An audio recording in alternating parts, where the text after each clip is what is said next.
오늘의 1천만 이산가족위원회 소식입니다. 지금부터 제7차 통일 아카데미를 시작하겠습니다. 다음은 사단법인 1천만 이산가족위원회 장만순 위원장님께서 나오셔서 인사 말씀이 있으시겠습니다.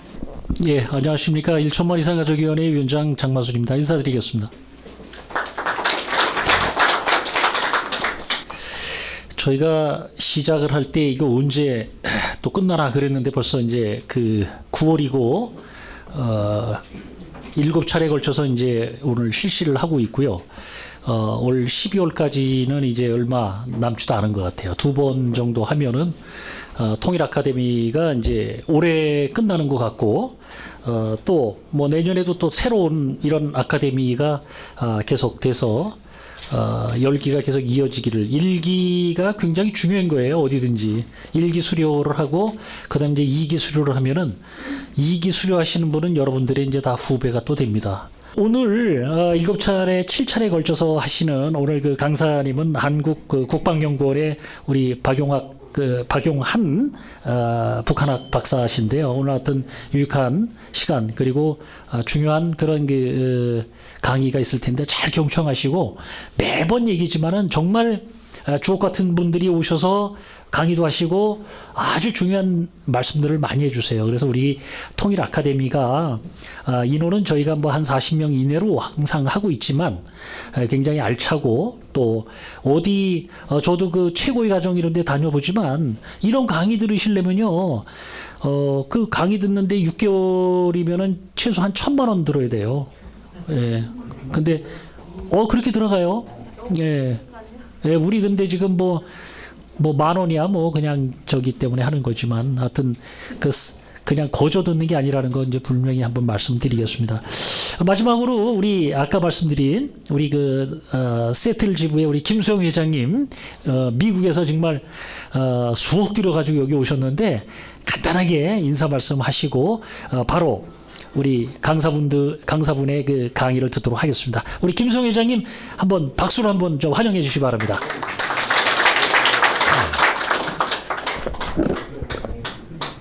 안녕하십니까. 저는 미국 워싱턴주 시애틀에서 온 그 1천만 이상 가족위원회 시애틀 지부 회장 김수영입니다. 뜻밖의 귀한 자리에서 여러분들을 만나 뵙게 되는 기회가 되어서 매우 기쁘게 생각합니다. 저는 1975년에 전 가족이 미국으로 이민을 간 여러분들과 같은 이상 가족이라고도 말할 수 있습니다. 저는 미국 시민권자이지만 바꿀 수 없는 것은 여러분과 같은 한국인의 얼굴과 DNA를 가진 한 민족인 것을 바꾸어지지 않는 것입니다. 제가 미국에서 할 수 있는 일이라면 여러분의 조국이자 저희 조국 대한민국에 작은 도움이 되고 한미 동맹을 더욱더 돈독하게 하여 이북이 고향이신 분들이 필요한 부분을 돕고 또 두고 온 고향에 대한 외로움을 서로 나누는 일이라고 생각합니다. 미국에서 조국에 도움이 되는 일이라고 한다면 조금이라도 열심히 활동하려고 합니다. 내년 2023년은 한미동맹 70주년이 되는 해입니다. 6.25 한국전쟁 때 흥남에서 전투를 하던 미 7사단이 시애틀 부근인 타코마라는 지역에 있습니다. 감동을 주는 것은 이 7사단가가 우리의 민요인 아리랑을 오늘도 사단가로 부르고 대한민국을 잊지 않고 있는 것입니다.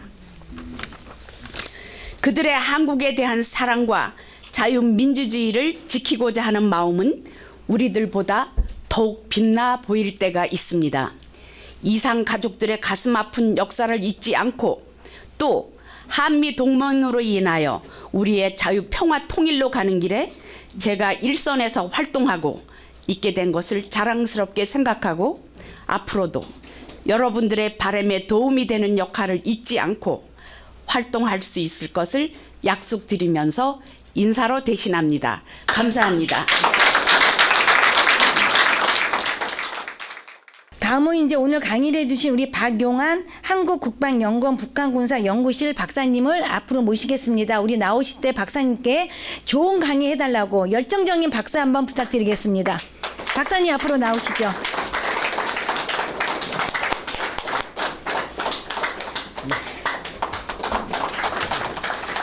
네, 소개받고 나온 국방연구원의 박용환입니다. 먼저 뜻깊은 자리를 초청해주신 위원장님께 감사 말씀을 드리겠습니다. 네, 오늘 제가 맡은 주제는 제 목소리 잘 들리시나요? 네. 북한 위협에 대한 평가와 전망, 이렇게 일단 제목은 이렇게 했습니다. 그리고 먼저 저에 대해서 간단하게 소개를 드리면 저는 이제 고대에서 북한의 박사 학위를 받았고요. 또 지금은 이제 한국국방연구원에서 북한 군사를 중심으로 안보 전략을 연구하고 있습니다. 근데 또 그 전에는 중앙일보에서 국방부, 통일부, 외교부 중심으로 외교 안보 관련된 기자로 활동을 하기도 했었습니다. 제가 속해 있는 연구소를 일단 간단하게 소개를 드리면 여러분들이 아마 잘 아실 것 같은데요. 국방과학연구소라고 하면 다 아마 기억하실 겁니다. 저희 연구원도 이제 국방과학연구소의 일부 부서로 있다가 70년대 말에 이제 분리가 됐는데요. 이제 국방과학연구소는 무기를 만들고요. 저희는 정책과 전략을 연구하고 수립하고 그렇게 하고 있습니다. 그래서 국방부나 또 합참이나 또는 대통령실이나 또 유관된 여러 가지 기관들과 함께 외교 안보 특히 국방을 중심으로 그런 정책과 전략을 연구하고 있다 이렇게 말씀을 드리고요. 제가 속해 있는 이 안보전략연구센터는 그런 이제 국방 전략, 한미 동맹과 관련된 부분 또는 외교 전략 또는 외국군과에 관련된 부분이나 러시아, 중국, 일본 등과 같은 또 주변국에 대한 위협 평가 이런 걸 하는 것도 있고요. 제가 속해 있는 북한군사연구실은 북한의 정치, 군사, 사회, 경제 모든 분야를 포괄적으로 연구를 하고요. 특히 군사 관련된 위협이나 대응 방안을 연구하고 있습니다. 네, 오늘 제가 말씀드릴 내용들은 전적으로 외부에 공개된 내용을 근거로 해서 작성이 되었다는 점을 유념해 주시길 바라고요. 네, 오늘 말씀드린 내용도 역시 제가 기관에는 속해 있지만 제 개인적 견해라는 점도 참고해 주시면 감사하겠습니다. 네, 오늘 말씀드릴 내용은 크게 4가지로 구분이 되어 있습니다. 첫째는 요즘 가장 관심이 많으실 것 같습니다. 북한의 핵무기 개발 동향에 대해서 또 핵무기 위협에 대해서 말씀을 드리겠습니다. 두 번째는 또 여러 차례 있었지만 이 북한의 도발이 어떤 게 있었고 또 어떤 변화가 있었는지도 그러한 특징에 대해서도 말씀을 드리겠습니다. 또 이거 사실 가장 또 관심이 있는 부분이기도 한데요. 남북한의 군사력 어떠한 차이가 있는지 또 과연 우리가 북한의 군사력을 충분히 막아내고 있는지 또 북한의 군사력이 어느 정도 위협인지에 대해서도 말씀을 드리겠습니다. 그리고 또 우리가 항상 또 관심 있는 부분이기도 하겠죠. 예, 북한의 급변 사태가 일어나는 건지 언제 일어나는 건지 아니면 안 일어나는 건지 어떻게 일어나는 것인지 또 일어났을 때 어떤 파급 효과가 있는지 이런 부분도 아마 관심이 많으실 것 같습니다. 그 부분을 또 마지막에 말씀을 드리도록 하겠습니다. 네, 북한 군사 위협에 대해서 심각해지고 있다라는 이야기는 많이 나오는 것 같습니다. 특히 이제 1990년대 초반에 탈냉전이 된 이후에 북한이 사실은 경제적으로 어려웠지만 그럼에도 불구하고 우리가 흔히 얘기하는 비대칭 전력, 다른 식의 방식으로 군사력의 열세를 만회하려는 노력들을 꽤 많이 했습니다. 과거에는 잠수함도 만들었고요. 또 특수군도 특수 전략도 많이 만들었고 또 사이버도 많이 했습니다. 최근에는 북한도 그런 무인화된 무기체계도 만들려고 하고 있고 또 경량화된 거, 지능화된 거, 자동화된 사실 우리 군이 하고 있는 것과 비슷한 그런 첨단 전력도 북한도 최근에는 만들고 있습니다. 또 이제 가장 큰 위협이 결국은 이제 핵과 미사일일 텐데요. 핵이라는 무기가 있어도 사실은 큰 의미가 없습니다. 왜냐하면 핵무기를 가져가서 떨어뜨릴 수 있는 수단이 필요하죠. 결국 그게 미사일일 텐데요. 과거에는 이제 폭격기가 가서 핵무기를 떨어뜨렸지만 현대전에는 불가능하죠. 그러니까 결국 미사일이 중요한데 북한은 그렇기 때문에 핵무기뿐만 아니라 이렇게 다양한 미사일 능력을 키워왔습니다. 단거리 미사일도 있고요. 또 미국까지 날아갈 수 있는 장거리 미사일도 있고 다양한 미사일을 개발했고 또 미사일을 언제든지 즉각적으로 쏠 수 있도록 과거에는 이제 연료를 집어넣는 데 시간이 오래 걸렸지만 바로 쏠 수 있는 그런 앰프라 과정 이런 것도 하고 있고 또 미사일 안에 미사일을 또 더 많이 탄두를 많이 넣어서 공격할 수 있는 그런 대형 미사일을 만들고 있는 동향도 있습니다. 더구나 이제 결국 이제 거기에 탑재하게 될 핵일 텐데요. 핵을 선제적으로 사용하겠다라는 점을 2013년에 이제 법령으로 만들었지만 사실 그때는 그게 크게 얘기하지 않았는데 올해 들어서 올 초부터 핵 선제 공격에 대해서 강조를 했고 특히 이제 올 9월에 들어서는 이달 초가 되겠죠. 핵 선제 사용에 대한 법령까지 핵 법령까지 만들면서 핵을 언제든지 쓰겠다라는 강력한 의지를 보이고 있습니다. 특히 이제 이런 것들이 단순히 지상에서만 쏘는 게 아니라 수중에서도 쏠 수 있고요. 또 극초음속 미사일이라고 해서 굉장히 빠른 음속의 5배가 넘는 그런 미사일에 탑재해서 쏘면 사실 한국으로서도 굉장히 맞는데 고민을 할 수밖에 없는 그런 상황입니다.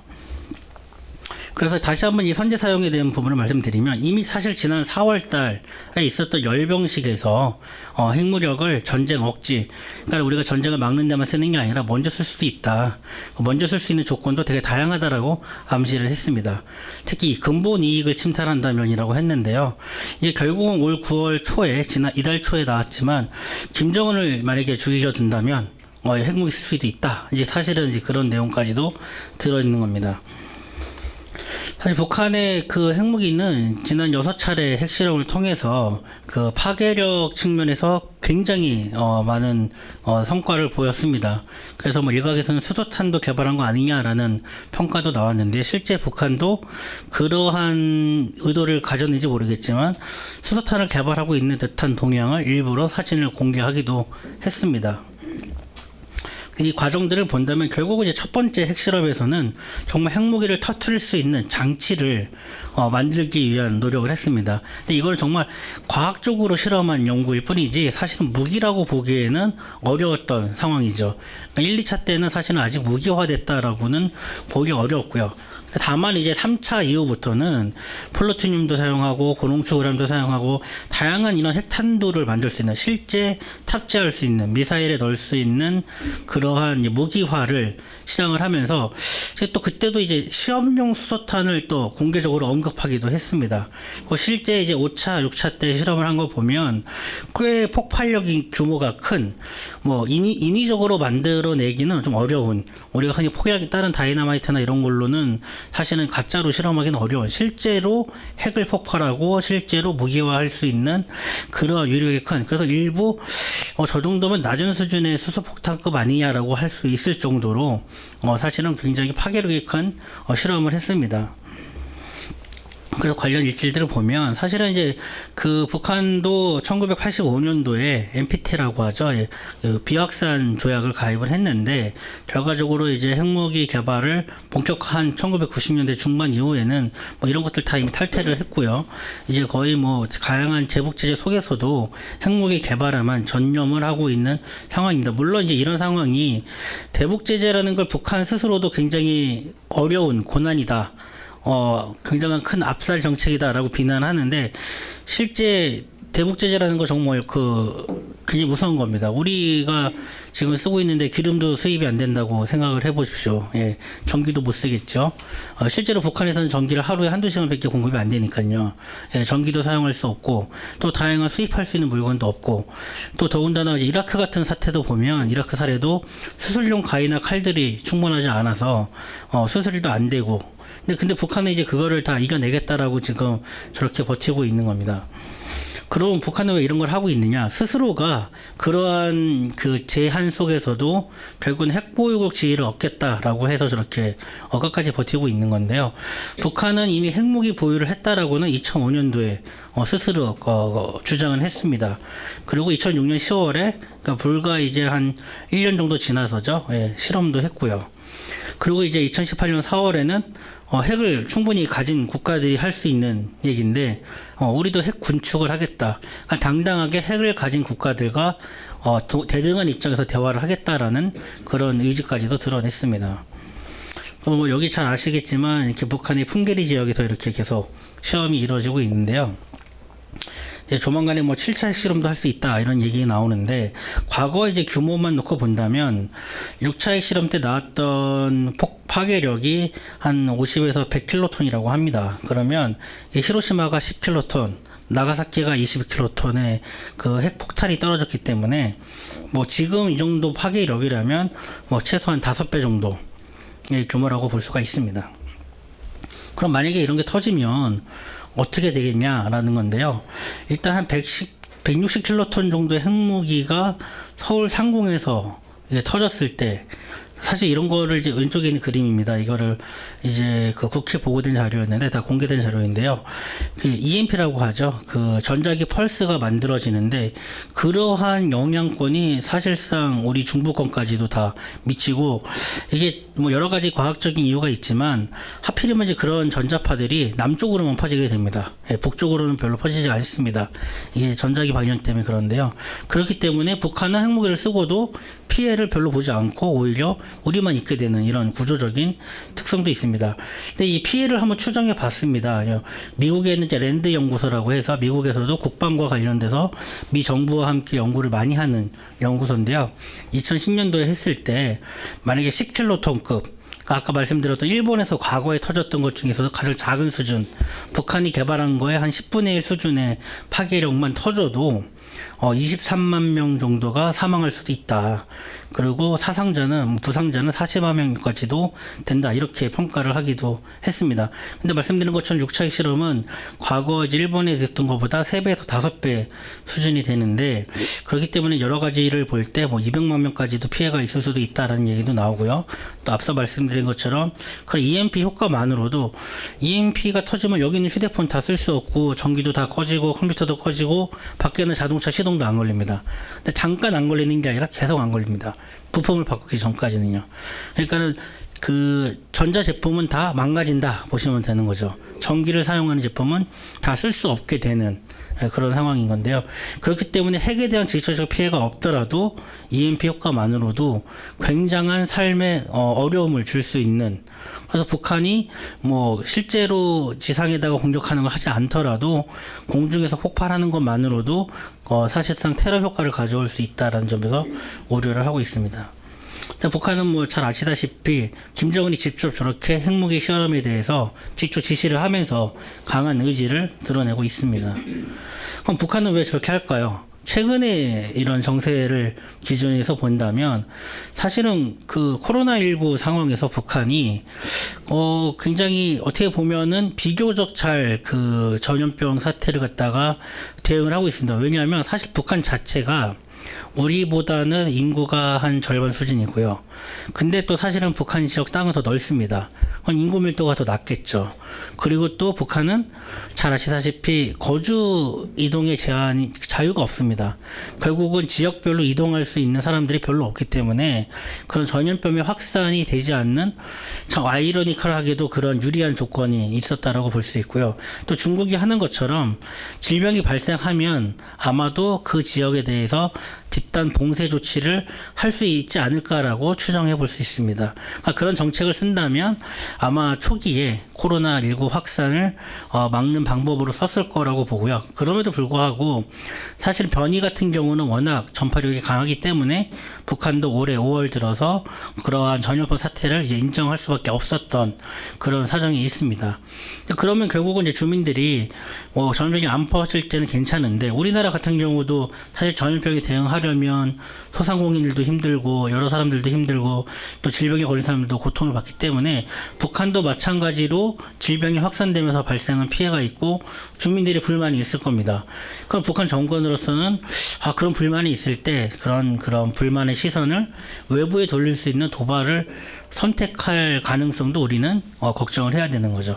특히 이제 미국을 상대하고 있는 북한으로서는 협상력을 키우기 위해서 더 강한 무기를 계속해서 개발을 하고 시험하고 또는 시험할 수 있다라는 가능성을 보여주면서 미국이나 한국에게 우리가 더 강한 것 같기 전에 빨리 협상하자는 그런 압박을 하고 있는 겁니다.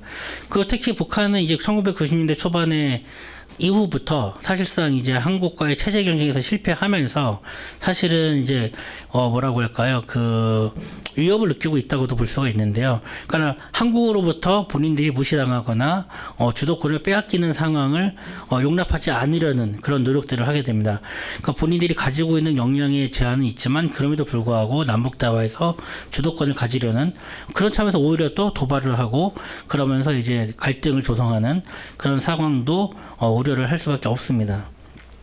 그럼 그런 도발들이 굉장히 사실 너무 많아서 제가 이거 정리를 하는 동안에 정말 그 기억에 남을 만한 또 주요했던 사건들만 정리를 했는데도 꽤 많았습니다. 그랬는데도 제가 시간 관계상 몇 개만 정리를 해봤습니다. 네, 그럼 도발은 무엇일까요? 결국 도발은 누군가를 뭐 때리든 공격을 하든 아니면 말로 어떻게 하든 남을 내가 강요를 하는 거죠. 제가 원하는 방식을 하게끔. 우리 국어 사전에는 남을 뭐 꼬드긴다, 아니면 남을 찝쩍거려서 뭘 어떻게 한다, 뭐 이렇게 설명을 하고 있습니다. 뭐 가장 기억하시겠지만 이거 근처잖아요. 어떻게 보면요, 지리적으로 1, 2 사태 때 사실 지금 상상할 수 없는 일이지만 대통령을 시해하겠다고 저렇게 특수부대 요원들이 내려와서 청와대까지 갔었던 일이고요. 당시 가지고 있던 이 그 무장 능력을 보면 뭐 권총, 총 다 이런 거 다 가지고 있는데 그 한 사람당 실탄이 300여 발입니다. 그러면 29명이 사살하고 1명을 생포했기 때문에 한 명을 미하게되면 한 30여 명이 왔는데 30여 명이 300발씩 갖고 있으면 몇 발인가요? 꽤 많죠. 그리고 또 수류탄을 각각 8발씩 갖고 있었습니다. 그건 수류탄만 해도 벌써 꽤 많은 거죠. 이 많은 인원들이 이 많은 무기를 한꺼번에 쓰면 이거 뭐 대규모 전투가 일어날 수밖에 없는 겁니다. 네. 근데 그때만 있었던 게 아니죠. 여기 보시면 요거 그 청와대 이전을 지금 했지만 그 이후에도 청와대 침투 훈련을 저게 공개적으로 보여주면서 위협을 하기도 했습니다. 그 푸에블로 피납 사건, 이게 불과 며칠 만에 또 일어난 사건이죠. 예. 동해상에서 미군의 정보함을 납포한 사건인데요. 그 세계적으로 가장 강한 해군력과 가장 강한 군사력을 갖고 있는 미군의 군함을 납포한다. 이거 굉장히 참 생각할 수 있기 어려운 일인데 당시 북한이 그림이 나오고 있는 이 배를 납포했고 실제로 선원들을 다 데려갔습니다. 그리고 이제 크리스마스 이브를 앞두고 이렇게 송환을 했는데요. 지금도 이제 대동강에다가 저게 가져가 놓고 이제 선전용으로 활용을 하고 있는 거죠. 그리고 이거 앞에서도 본 것처럼 사실은 그때 당시에는 이제 우리가 흔히 얘기하는 무장공비라는 그런 특수부대 요원들이 많이 내려와서 민간인들을 많이 살상을 하기도 했습니다. 그리고 또 판문점 사건이 얼마 전에 이제 뭐 며칠 전이 되긴 했었지만 이렇게 와서 또 미군을 살해하고 그래서 당시에도 이제 뭐 항공모함까지도 준비를 하고 대포권 3까지 하면서 실제 전쟁을 대비한 상황에서 한미가 나무 제거 작전을 했던. 그러니까 북한은 한국을 대상으로는 공비를 보내서 공격을 했었고 미군은 미군을 대상으로 직접적으로 살해하거나 배를 납포하는, 군함을 납포하는 이런 모습들이 있었고요. 그 다음에 또 대통령 시해 미수 사건이죠. 예. 미얀마에서 전던 대통령 당시 이제 방문했을 때 준비를 하다가 실패하기도 했습니다. 그리고 대한항공 858 폭파 사건, 영화에 나온 장면이긴 한데요. 당시 이렇게 아버지와 딸로 위장을 하고 또 일본 여권을 가지고 그렇게 침투를 해서 실제 했었는데 당시에 이제 그 자살을 같이 있었던 김승일은 자살에 성공을 했고 김현희는 본인이 자살을 하지 않았죠. 예, 그래서 자살을 하지 않아서 이제 결국은 이제 한국에 와서 이제 공개가 된 겁니다. 그런데 이런 일들이 뭐 90년대에도 계속 아마 기억이 나실 겁니다. 강릉에 이렇게 잠수함들이 왔고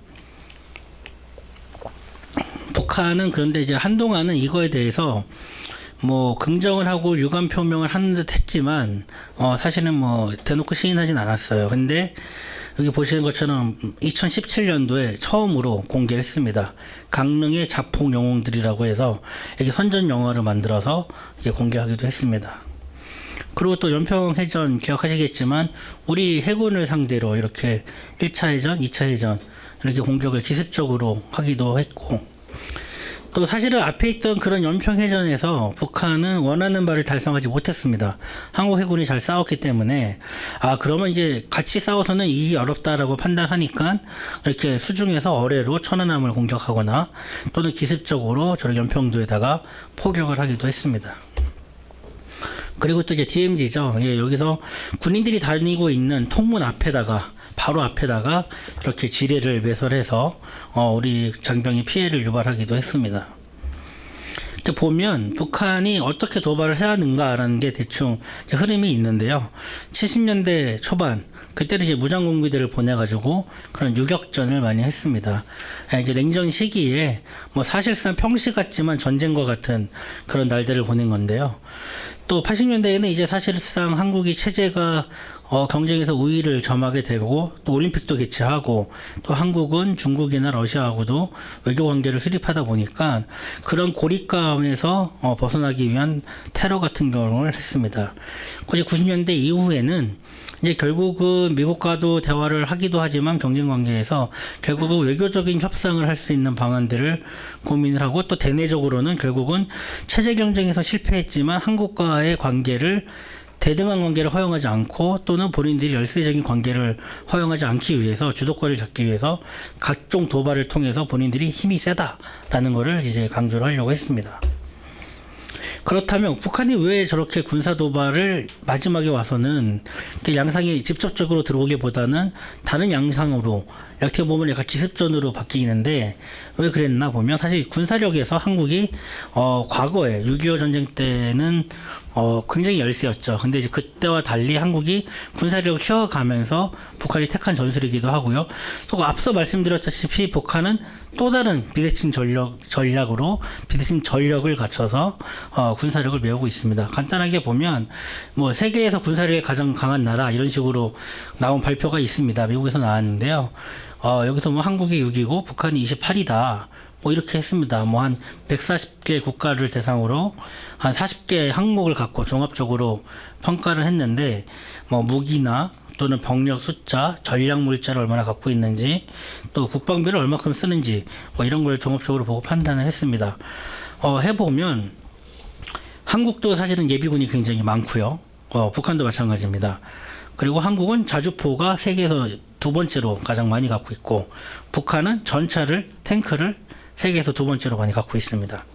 한국은 또 야포도 많이 갖고 있고 또 장갑차, 공격 헬기 이런 게 이렇게 세계적으로도 5손가락 안에 들 정도로 많이 갖고 있습니다. 또 북한은 이런 잠수함의 성능이 꽤 좋지는 않지만 수적으로요. 80여 척이 넘는 꽤 많은 우리보다 한 4-5배 되는 정도로 꽤 많은 잠수함을 갖고 있고 병력은 또 꽤 많죠. 또 다용장 욕해포 이런 것도 세계적인 수준으로 양쪽으로 이렇게 가지고 있습니다. 종합해 보면 북한군도 이런 보병, 포병, 전차 과거 6.25 전쟁 때 했던 것처럼 기습적으로 기동해서 한국으로 침투하기 위한 그런 공세적인 전략을 하기 위한 기동전에 필요한 장비를 강화를 하고 있다. 비교해서 한국은 참 모든 대부분의 항목에서 상위권을 차지하고 있고 우리도 포병 같은 경우가 굉장히 많다. 사실 군사력은 이런 무기체계 숫자를 비교해서 사실은 평가하는 거는 한계가 있습니다. 무기 성능도 중요하고요. 또 얼마나 강한 좋은 전략을 갖고 있는지 또 동맹과의 관계 뭐 이런 것들이 다 종합적으로 봐야 되겠죠. 그래도 우리가 또 사실은 스텔스 전투기나 뭐 이런 첨단 전력을 갖고 있는데 문제는 군사력이라는 게 그런 거에 단순한 합으로만 보기가 어렵습니다. 특히 북한은 오늘 많이 얘기했지만 한국에게는 없는 핵무기를 가지고 있죠.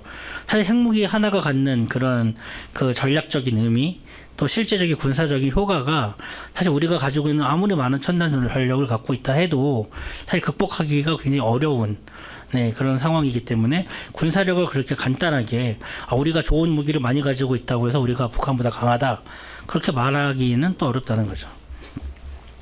그래서 북한은 또 최근에 결국은 이제 미사일을 많이 만들고 있습니다. 한국과 미국을 노리고 만드는 건데요. 이런 핵무기를 탑재해서 한국에 보내는 그러한 전략도 가지고 있고 그런 핵무기를 선제적으로 사용해서 한국의 군사력을 쓰기 어렵게 만든 다음에 빨리 점령하겠다 이런 계산을 갖고 있겠죠. 미국에 대해서는 함부로 한국에 기입하지 말아라. 한국에 기입하면 미국으로도 핵무기를 보낼 수 있다. 그러한 차원에서 한미 동맹의 균열을 만들어내거나 미국이 한국을 도와주기 어렵게 하는 그러한 전략을 구사하고 있습니다. 실제 보면 과거와 달리 정말 다양한 종류의 그런 다연장포 미사일 이런 것들을 북한이 만들었고 뭐 저렇게 기차에다 싣고 다니면서 갑자기 나와서 쏘기도 하고요. 또 저렇게 이동식 발사 차량을 갖고 뭐 숨어 있다가 나와서 쏘기도 합니다. 그리고 이게 보시면 저렇게 꽤 많이 지금은 북한에서 쏘는 저런 방사포 우리 다른 장포 같은 게 뭐 대전까지도 날아갈 정도로 사거리가 굉장히 높아지고 있고 또 우리가 사실은 방어하는 방공 무기들이 있는데 그거를 회피할 수 있는 그러한 전략도 가지고 있어서 북한이 위협이 좀 점증하고 있다 이렇게 볼 수가 있고요. 이게 이제 장거리 미사일입니다. 여기 보시면 여기에도 보시면 예, 미국입니다. 여기가 바로 미국까지 날아가는 걸 실제 할 수 있는지 없는지 모르겠으나 저렇게까지 일부러 고의적으로 노출을 하고 있는 거죠. 본인의 계획이 있다. 이게 2013년도에 이렇게 보여준 겁니다. 또 실제 우리가 평가할 때 대략 화성 12, 화성 14, 화성 15 이런 거 보면 화성 15 같은 경우는 충분히 플로리다까지도 날아갈 수 있는 가장 먼 곳이죠. 북한에서 본다면. 지도하고 조금 다릅니다. 지구본은 동그라니까요. 미사일이 날아갈 때 이렇게 가는 게 아니죠. 예, 그래서 북한에서 쏘면 가장 먼 곳이 여기 있는 플로리다가 되겠습니다. 그래서 과거에 이제 그 트럼프 대통령이 미국에 집권했을 때 그 마라라고에 있는 그 별장이 있는데 그래서 트럼프 별장까지도 보낼 수 있다. 뭐 그렇게 얘기를 했던 겁니다. 근데 뭐 사실 우리도 이제 북한이 이렇게 정밀 타격하는 거에 대해서 막아낼 수 있는 다층적인 게 있습니다. 잘 아시겠지만 뭐 사드도 있고요. 또 패트리엇도 있고 또 국산으로 만들어낸 청궁 뭐 이런 것들이 다양하게 있는데 결국 우리는 막아내기 위한 능력을 계속 키워가고 있고 북한도 공격하기 위한 능력을 다양하게 만들어가고 있습니다. 다음은 이제 급변 사태와 관련된 내용인데요. 사실 제가 박사 논문 주제가 급변 사태와 안정화 전략, 남북한 통합을 어떻게 할 것인가, 이제 그거에 대해서 제가 사실은 박사 논문을 썼었는데, 그래서 많은 분들이 물어보십니다. 북한의 급변 사태 언제 일어나냐? 저 잘 모르겠습니다. 잘 모르는데, 먼저 우리가 생각해야 될 게, 그럼 북한의 급변이 뭐냐? 사실 거기에 대해서 잘 고민을 안 해본 것 같아요. 급변 사태라는 말을 많이 썼지만, 우리가 급변이란 단어 또는 사태란 단어는 사실 이제 다양한 우리 문헌들을 찾아보면 과거에 90년대 초반에 천안문 사태가 일어나거나 동구권에서의 소요 사태가 일어났을 때 우리가 신문에서 사태라는 단어를 쓰기 시작했습니다. 그 다음에 동구의 급변이라는 단어를 쓰다가 어느 순간 이제 국회에서 당시에 이제 대정부 질의에 답변을 하면서 북한에서 동구와 같은 급변적인 사태가 발생한다면이라고 답변한 게 나옵니다. 그리고 나서 이제 공식적으로 정부에서도 또는 언론이나 밖에서도 북한의 급변 사태 이런 단어를 쓰기 시작한 거죠. 그런데 우리가 유사한 사례가 있습니다. 사실은 뭐냐면 이라크에서 그 후세인의 철권 통치가 어느 날 갑자기 무너졌죠. 물론 이제 미국이 이라크 전쟁을 하면서 일어난 일이긴 하지만 그런 절대 권력이 무너지는 과정, 절대 권력이 무너진다면 그런 평화가 쉽게 찾아오느냐? 근데 안타깝게도 이라크 사태 잘 아시겠지만 이라크에서 전쟁은 불과 2003년 3월 20일에 전쟁을 시작하고요. 그리고 4월 10날, 그러니까 한 20여일 뒤에 바그다드를 점령을 했죠. 그리고 5월 1일, 그러니까 한 달 반 뒤에 그 항공모함까지 당시 이라크 근처에 있던 항공모함에 이 부시 대통령이 비행기 타고 가서 내려서 미션 끝났다라고 발표를 합니다. 종전 우리 이제 다 끝났어, 전쟁에서 이겼어라고 이야기를 했는데 많은 사람들은 아직까지도 이라크 전쟁하고 있다라고 이야기를 합니다. 또 과거 오바마 때도 그랬고 트럼프 때도 이라크나 아프가니스탄에서 철군하겠다라는 얘기가 나온 게 여전히 개입을 하고 있고 지금도 사실은 공식적으로 이라크에 미군이 있습니다. 예, 전쟁은 끝났지만 미군이 여전히 있고요. 2011년도 12월 18일 날 철군을 시작했지만 여전히 남아 있습니다. 왜냐하면 여기 그림이 나오는 것처럼 전쟁이 끝난 뒤에 또 다른 전쟁이 시작이 됐습니다. 이러한 게릴라전이라고 할 수 있겠죠. 이런 뭐 IS와 연계된 이런 그 테러 단체들이 미군을 향해서 또는 미군의 동맹국을 향해서 또는 새로 집권한 이라크의 새로운 현 정부를 향해서 각종 테러를 하면서 아니 이 철권 통치하는 후세인이 죽었는데 왜 통일이 안 되냐? 왜 정권 교체가 안 되냐? 이런 이라크의 문제가 있었죠. 그 북한에서는 어떤 일이 있을까요? 한번 비교를 해보겠습니다. 후세인 못지않게 사실은 절대적인 권한을 갖고 있는 북한의 수령제가 있죠. 이 전체주의 통제에서 거의 신처럼 떠받드는 이런 신민화가 되어 있는 북한 주민들, 총폭탄 정신의 결사옹위를 하는 북한 주민들과 군인이 있습니다. 그리고 이라크하고는 비교할 수 없을 정도로 강력한 군대를 가지고 있습니다. 그러면 이 집단들이 만약에 북한에서 이라크처럼 어느 날 갑자기 후세인이 죽듯이 누군가 최고 지도자가 죽었다고 해서 총을 다 내려놓고 항복을 할까요? 또 모르는 일이죠. 그게 어떻게 벌어질지는요. 특히 한국을 보면 참 끊임없는 일이긴 하지만 여기 밑에 보시면 일본, 또 당시에 이제 청나라가 되겠죠. 그리고 러시아, 일본, 청나라, 러시아가 밑에 코리아라는 생선을 두고 낚시질을 하고 있습니다. 예, 100년 전에 우리 역사가 이랬습니다. 근데 지금도 달라진 게 크게 없어요. 이 한반도는 강력한 세력들이 충돌하고 있습니다. 과거에는 공산진영과 자유진영이 충돌했다면 지금은 또 중국과 미국이 또는 러시아가 다양하게 지금 이해관계가 얽혀 있죠. 그리고 왼쪽에 보시면 이게 벌써 거의 한 10년 된 일이죠. 2014년도에 크림을 점령한 러시아 군인의 사진입니다. 이게 크림에 있는 공항을 점령한 건데요. 그런데 자세히 보시면 여기 아무런 그런 부대 표식이나 러시아 국기 이런 거 없습니다. 그리고 취재진이 가서 물어봅니다. 너 어느 나라 군대냐? 아무 말도 하지 않습니다. 분명히 러시아 군인인데 러시아 군인이 개입하지 않았다는 거죠. 인정하지 않는 거죠. 러시아 군인이 분명히 가서 크림의 이 공항을 점령했는데 러시아는 정부에서는 우리는 군대를 보내지 않았다라고 거짓말을 합니다. 그럼 한국에서 만약에 북한에서 이라크처럼 또는 크림처럼 갑자기 또 다른 외국의 군대가 갑자기 북한에 가서 주인 행세를 할 수가 있는 거죠. 우리가 이제 뭐 어려운 말로는 뭐 제3국의 개입이다 뭐 이렇게 얘기하는데 그럼 우리는 그런 거 일어났을 때 어떻게 해야 되느냐. 결국 크림반도 러시아한테 뺏겼고 또 다른 지금 전쟁을 우크라이나에서 하고 있지 않습니까? 그래서 우리가 다시 언론으로 돌아가서 그러면 급변이 무엇이길래 이런 논의를 하는가, 급변은 무엇인가 라고 한번 살펴보겠습니다. 단순히 뭔가 북한에서 불안정한 일이 발생했다, 뭔가 시끄럽다, 그러면 그거를 우리가 급변이라고 할 수 있을까요? 여기 보면은 이게 러시아 쿠데타 당시 사진입니다. 그냥 쿠데타 일어나면 소련에서 쿠데타 일어난 것처럼 저러면은 그냥 북한에서 이제 급변이 발생한 것인지 뭐 이건 다른 사진이긴 하지만 만약에 뭐 북한에서 김일성 동상, 김정일 동상 쓰러지는 사태가 오면 그런 민중봉기가 일어나면 급변인 건지 사실 사례를 나열하자고 하면 끊임없이 많을 것 같아요. 근데 우리가 사실 비슷한 사례가 있습니다. 김일성이 죽었고 김정일이 죽은 경험 있죠. 그때 다 생각을 했어요. 아, 이제 김일성 죽었으니까 통일이다. 그 한여름에. 근데 또 김정일이 죽었으니까 통일이다. 나는 이게 잘 안 나왔던 것 같아요. 우리가 학습을 한 건데 김일성이 죽었다고 해서 바로 통일이 되지 않았죠. 북한 체제가 무너지지 않은 겁니다. 그 경험이 있던 우리는 김정일이 무너졌을 때 바로 통일이라는 얘기는 안 했죠. 대신 김정은이 얼마나 오래 가겠냐. 6개월 안에 못 간다. 1년밖에 못 간다. 5년밖에 못 간다. 그러다 이제 10년 넘게 지금까지 왔죠. 그래서 우리가 급변 사태는 뭐냐 하면 어려운 말로는 정치적인 진공이다라고 얘기를 하는데요. 쉽게 얘기하면 무정부 상태를 우리는 이제 급변이라고 흔히 정의를 할 수가 있습니다. 근데 이런 그 혼란 상태는 어느 날 갑자기 딱 나타나는 게 아니고요. 여러 조짐이 있습니다.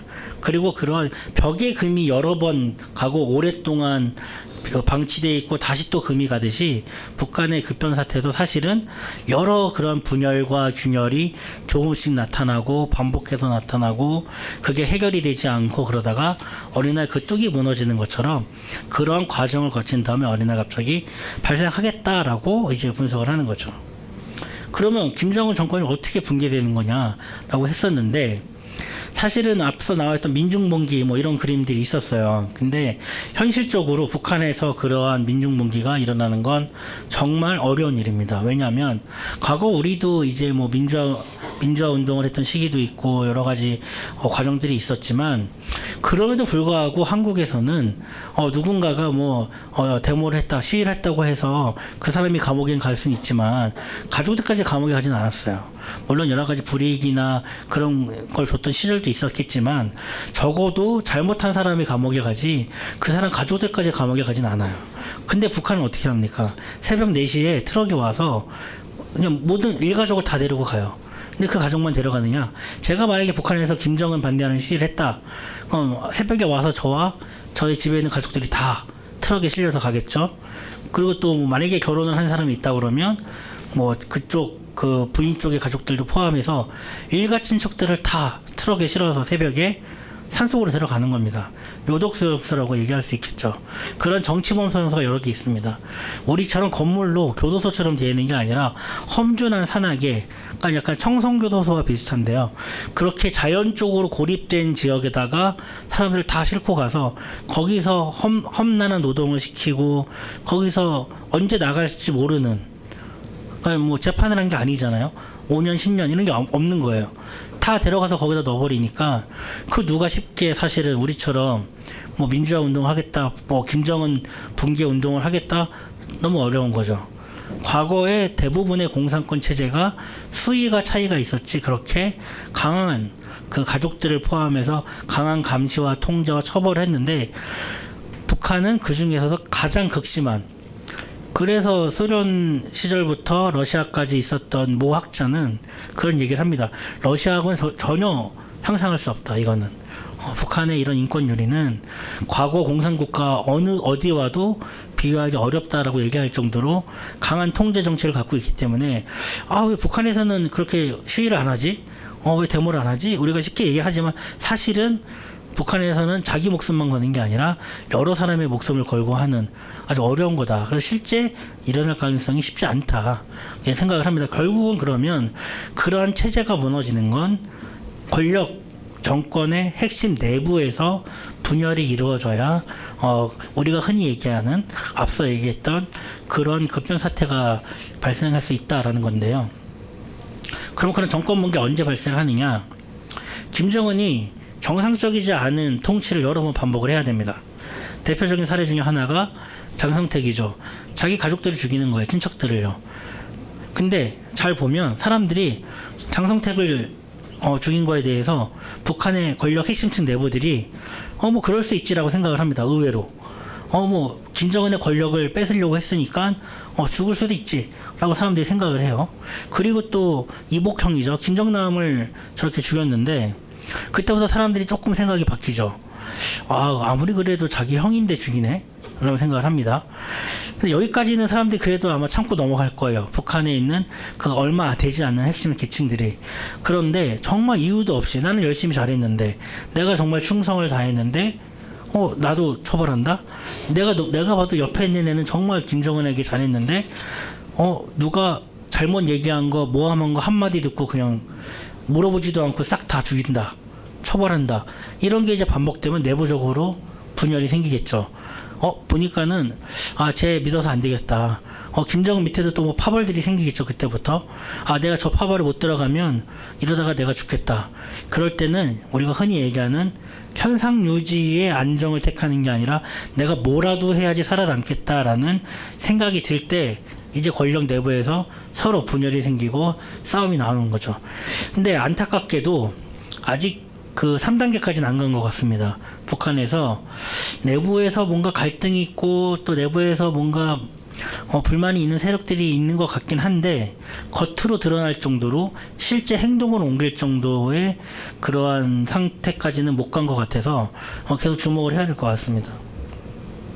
그래서 이런 급변 사태가 어떻게 이런지를 되게 복잡하게 논문 쓰는 거기 때문에 이렇게 만들었는데, 쉽게 생각하면 이런 분열이 발생하면 우리가 급변이 발생하고 한국이 개입을 해서 통일이 가는 과정도 있고, 아니면 그 과정에서 우리가 이라크처럼 뭔가 잘 안 돼서 그렇게 안정적인 통합이 안 될 수도 있고, 또는 급변이 발생하려고 했다가 중국이 개입을 하거나 아니면 북한 내부적으로 무슨 자정적인 능력이 생겨서 또 급변이 안 일어나는, 그 결과적으로 다시 지금과 같은 그런 분단이 고립이 지속되는 상황도 있을 수 있다 했는데, 뭐 대표적으로 보면 북한에서 지금 제가 앞서 설명드린 것처럼 내부에서 쿠데타, 민중공기, 뭐 내전 이런 게 발생을 안 하거나 일어나려고 했는데 북한 체제가 잘 관리하면 뭐 다시 처음으로 돌아가는 거죠. 그 다음에 중국이 개입하는 사례가 있어요. 중국이 개입을 해서 북한 내부에 뭔가 불안정한 게 생겼는데 중국이 개입을 해서 그걸 정리를 하면서 다시 북한 체제가 힘을 갖고 정상화될 수 있도록 도와주면, 중국이 개입하면 그럼 또 다시 분단이 지속되겠죠. 아니면 한국이 주도를 해서 좀 뭔가 안정화를 하려고 했는데, 통합을 하려고 했는데 중국이 개입해서 북한은 어떻게 됐는데 오히려 중국군이 들어와 있거나 뭐 이런 사태도 생각할 수 있는 거죠. 근데 가장 긍정적인 건 우리가 선제적으로 위기가 발생했을 때 잘 개입을 하고 또 유엔과 또 중국과 미국과 관련된 국가들과 조율을 잘 해서 우리가 좀 다시 한번 통합을 하는, 통일로 갈 수 있는 그런 긍정적인 방안도 있다, 이렇게 볼 수가 있는데요. 그럼 어떻게 해야지 우리가 그런 위기가 혹시라도 북한에서 급변이 발생했을 때 우리가 이라크처럼 안 되고 통합을 잘 할 수 있느냐 해보면 사실 간단하진 않습니다. 되게 복잡하고요. 또 북한 지역에 우리가 군대를 보낸다거나 또 다른 군대가 들어오는 걸 막는다거나 하는 건 정말 어려운 일인데, 그럼에도 불구하고 우리가 그러한 위기, 사실상 전쟁에 준하는 그런 위기가 발생했을 때 우리가 통일의 기회로 잘 살리려면 북한 내에 그런 정치, 군사, 사회, 경제적인 안정을 유지할 수 있도록 우리가 개입을 해서 다각적인 노력이 필요한 거죠. 들어가서 뭐 의료 지원도 해야 될 거고요. 북한 체제 무너진 질서도 회복을 해야 될 거고요. 만약에 오늘 내일 김정은이 없어지고 노동당이 없어지면 북한 내에서 혼란이 발생할 수도 있겠죠. 그거 우리가 가서 다 정리를 해야 되는 거죠. 그리고 또 우리가 또 과거에도 본 것처럼 군대가 들어가서 북한 지역의 안정을 되찾기 위해서는 또 그런 관계 설정도 잘 해야 될 거고요. 또 북한 내에 있는 군인들이 갑자기 무기 들고 나가면 안 되겠죠. 그런 것도 통제도 잘 해야 되고, 북한 군대를 우리가 잘 접수해서 우리가 통합하는 그런 노력들도, 그게 또 불만 세력이 돼서 이라크처럼 하면 통합이 안 되니까요. 그런 노력도 필요하고, 그리고 북한 내에 있는 과거의 북한 체제 통치하는데 활용됐던 인력들을 어떻게 할 거냐, 다 감옥에 보낼 거냐, 아니면 일부는 우리가 어떻게 활용을 할 거냐, 이런 고민들도 우리는 사실은 해야 되는 겁니다. 이런 노력들이 정말 복합적으로 하고, 특히 또 이제 남북한이 이미 80년 정도 떨어져 살면서 사고방식, 생활방식 너무 많이 달라졌는데, 그러면 사실 친한 친구들끼리도 말 잘못하면 싸우게 되는데, 우리가 북한에 총 들고 가서 만약에 통합을 한다고 했을 때 잘못하면 또 균열이 생길 수 있죠. 그런 것도 지혜롭게 잘할 수 있는 노력들, 또 주변국들이 또 자칫 또 여기를 개입하려고 할 때 우리가 개입이 아니라 한국 주도로 통합을 할 수 있는, 지원을 할 수 있는, 긍정적인 관여로 유도할 수 있는 노력들, 이런 것들을 하기 위한 노력들이 잘 이루어져야 사실은 북한의 급변이 위기일 수도 있지만 우리는 그때 통합의 기회로 잘 살릴 수 있다라고 말씀을 드릴 수 있습니다. 그래서 제가 오늘 준비한 자료는 여기까지고요. 혹시 또 궁금한 점이 있으시면 제가 말씀을 드리겠습니다. 감사합니다.